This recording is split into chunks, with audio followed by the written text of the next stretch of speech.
Good evening, class. My name is Michael Torres, and in honor of October, we're going to be getting a little bit spooky.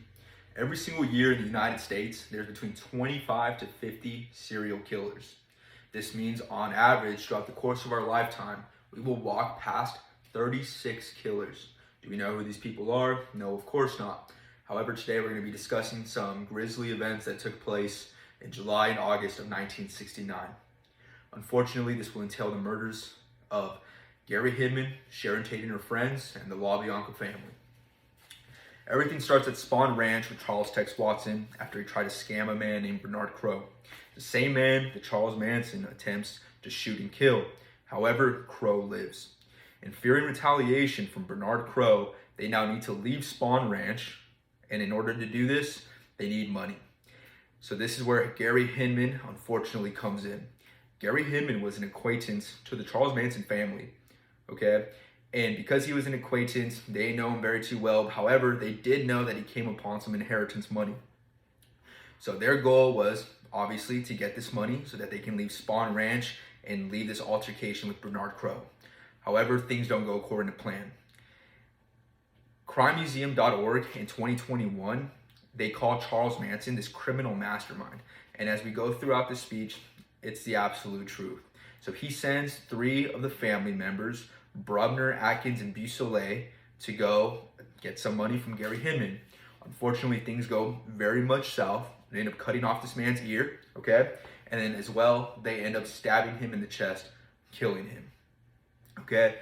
And according to LA Times in 2019, Beausoleil would end up being the one getting booked about 2 weeks later after this murder. So unfortunately, this murder from Gary Hidman would be the first, and it would create the snowball effect into these next murders. So unfortunately, the next one happens to be Sharon Tate. Some of you might know, okay, according to Once Upon a Time in Hollywood, and also maybe her movies as well. She was an up-and-coming actress in Hollywood, and she was also pregnant at this time, okay? So this night on Cielo Drive, her husband was not there, okay, and then she's with her friends. So they go out and they have dinner, and they come back to their house around 10:30, okay, fairly quiet night, and they unfortunately were targeted by the members of the Manson family. So for this murder, Charles Manson's not involved, but again, keep in mind, he is this criminal mastermind, okay? So according to the Britannica in 2018, in this article, Charles Manson says, "I want you to kill them as gruesomely as possible." And that is unfortunately exactly what happened. This family, her Sharon Tate, her baby, okay, her friends, they would go on to be shot, stabbed several times. One of them being stabbed approximately 52 times while also trying to flee the scene, okay? So the neighbors heard these gunshots throughout the whole night. Unfortunately, the police, for whatever reason, they did not show up until the next day when they saw the crime scene. Then the police showed up after a neighbor saw essentially what had happened, okay?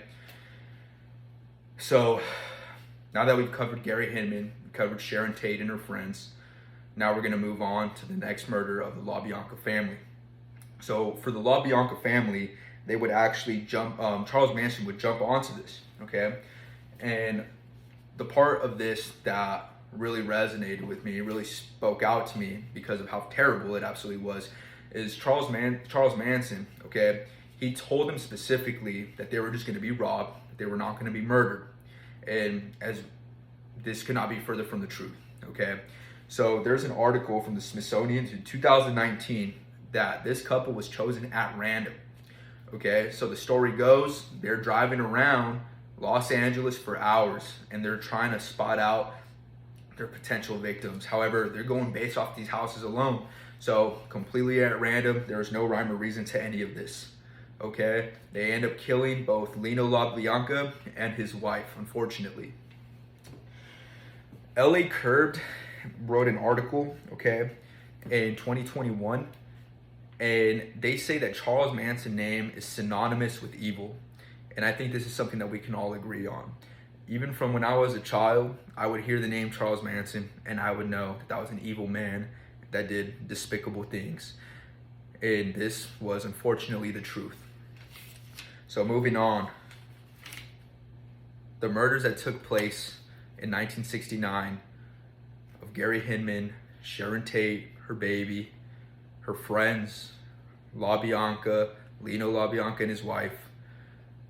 They were just, it was an atrocity, okay? It was atrocious what happened to these people.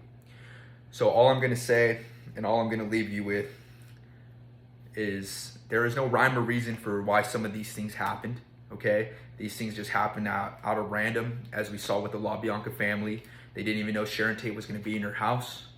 So I'd say lock your doors and check your windows tonight and stay safe.